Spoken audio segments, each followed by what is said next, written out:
हम कर रहे हैं चैप्टर 3 MS एक्सेस और आज का टॉपिक है creating database.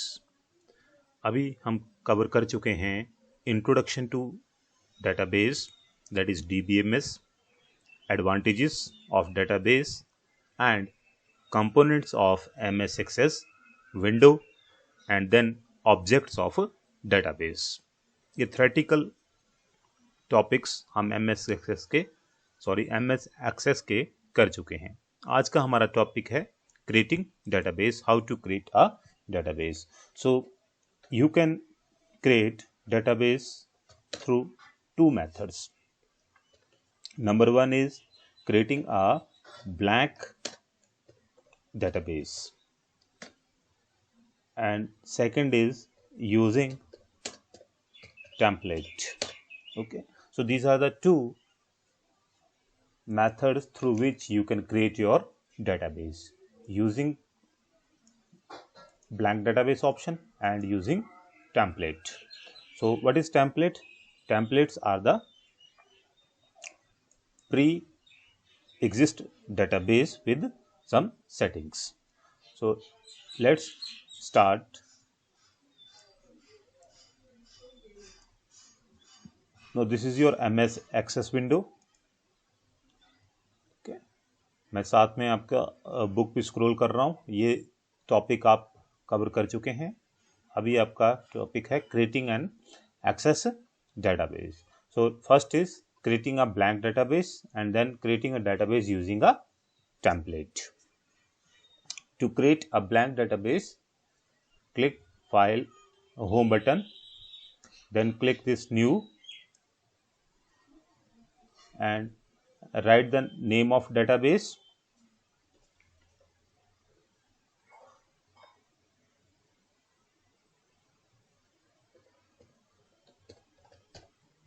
Then click on Create. Okay, so first step is Home button. Okay, blank database कैसे जाना है हमको? Home button, then New, then blank database, then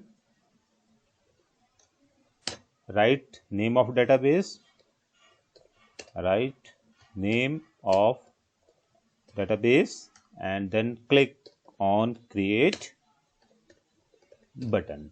Okay, so ये स्टेप हो गए हमारे creating a database using blank database option. Practically देखेंगे आप इसको। ठीक है, new, home button, new, okay, blank database, यहाँ पे डेटाबेस का नेम देना है और क्रिएट बटन के ऊपर क्लिक करना है। ओके, हम ऑलरेडी GAV स्कूल नाम का डेटाबेस जो है वो क्रिएट कर चुके हैं।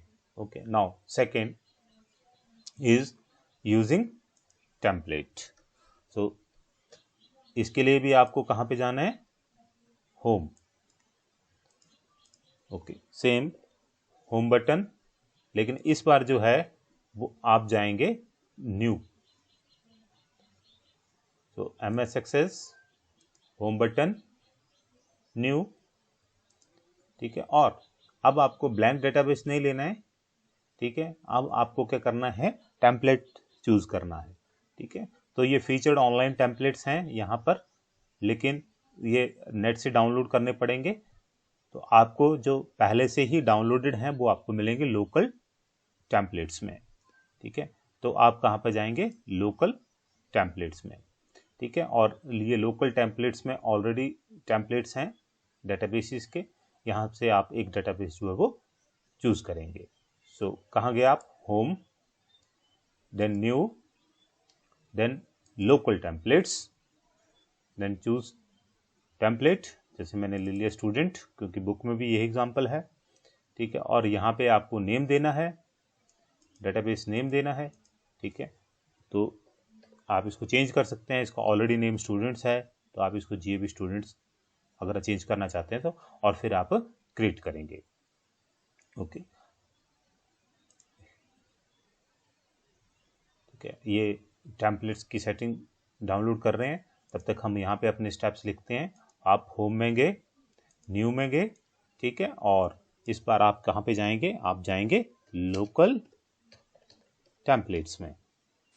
ओके, और लोकल टेम्पलेट्स में जाने के बाद आप अपना टेम्पलेट सेलेक्ट करेंगे जो पहले से बना हुआ है। ठीक है, टेम्पलेट्स होते हैं जो ऑलरेडी डिफाइंड फाइल्स होती हैं या किसी भी सॉफ्टवेयर में, उनको हम टेम्पलेट्स बोलते हैं, जिनमें पहले से ही ऑब्जेक्ट्स वगैरह क्रिएट होते हैं। Okay, so home, new, local templates, select template, ठीक है, और उसके बाद राइट नेम, राइट और चेंज, क्योंकि वहां पर पहले भी नाम लिखा होता है तो आप उसको चेंज भी कर सकते हैं। सो राइट और click change name of database and then click on create button. Okay, तो ये क्रिएट हो गया। ठीक है, अभी आप इसमें देखेंगे कि जो हमने ब्लैंक डेटाबेस ओपन किया था, ब्लैंक डेटाबेस में क्या था हमारा कि उसमें कोई भी फाइल, कोई भी ऑब्जेक्ट नहीं था। ठीक है, जबकि जो अभी हमने यूजिंग टेम्पलेट किया, ठीक है, उसमें आप देखेंगे कि एक स्टूडेंट नाम का टेबल ऑलरेडी बना हुआ है, like first name, last name, email address, business phone, company, job title. ठीक है, ये ऑलरेडी जो है वो बने हुए हैं। ओके, ये देखिए कितने सारे टेबल्स जो हैं वो इसमें ऑलरेडी बने हुए हैं। ठीक है, तो अब फिर आप इनमें जो है वो चेंजेस कर सकते हो। ओके, जैसे ये देखिए मैं यहाँ पर क्लिक करता हूँ, ठीक है, तो ये ऑल स्टूडेंट, ठीक, यहाँ पर कुछ रिपोर्ट्स होंगी, कुछ टेबल्स होंगे, कुछ क्वेरीज होंगी, कुछ फॉर्म्स होंगे। जैसे ये आपका फॉर्म है, ठीक है, जो ऑलरेडी बना हुआ, लेकिन इनको हम आने वाले चैप्टर में पढ़ेंगे। आज का हमारा टॉपिक था सिर्फ इसको क्रिएट करना, कि कैसे हम डेटाबेस को क्रिएट करते हैं। साथ में हम सिखाते हैं आपको कि हाउ टू स्विच व्यूज। ठीक है, अगला ऑप्शन है स्विचिंग व्यूज। ओके, तो मैंने ऑलरेडी जो पहले से डेटाबेस बनाया हुआ है उसको मैंने ओपन कर लिया।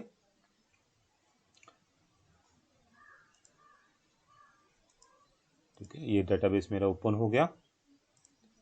ठीक है, और यहाँ पे ऑप्शन है data sheet view and design view.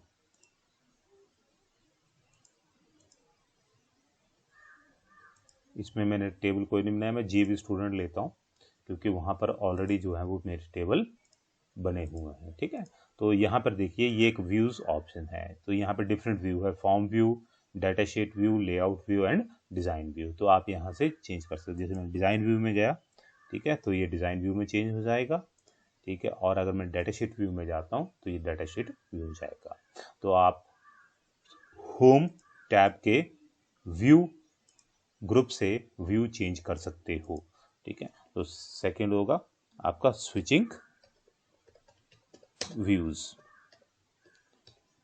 ठीक है, तो स्विचिंग व्यूज आपका कैसे होगा। ठीक है, आपको कहाँ पे जाना है, होम टैब। ठीक है, और होम टैब में आप कहाँ पर जाएंगे, आप व्यूज में जाएंगे। ठीक है, और व्यूज में जाने के बाद आप अपने व्यूज को स्विच कर देंगे, सिलेक्ट व्यू। ओके, और कितने व्यू होते हैं, ठीक है, वो आपने देखिए हमारे पास कितने व्यू हैं, form, data sheet, layout and design. Okay, तो ये मैं यहाँ पर इसका स्क्रीनशॉट रख लेता हूँ। ठीक है, और यहाँ से आपको डिफरेंट व्यूज़ जो होंगे वो आपके पता चल जाएंगे। ओके, तो ये पीडीएफ फाइल मैं आपको इसके साथ ही शेयर करूँगा। तो आज हमारे दो टॉपिक हुए, creating database and switching views. इनके स्टेप्स जरूर आप नोट रखना कि कैसे हम डेटाबेस क्रिएट करते हैं और कैसे हम व्यूज़ को स्विच करते हैं, और टोटल कितने व्यूज़ होते हैं वो नाम यहाँ पे दिए हुए हैं।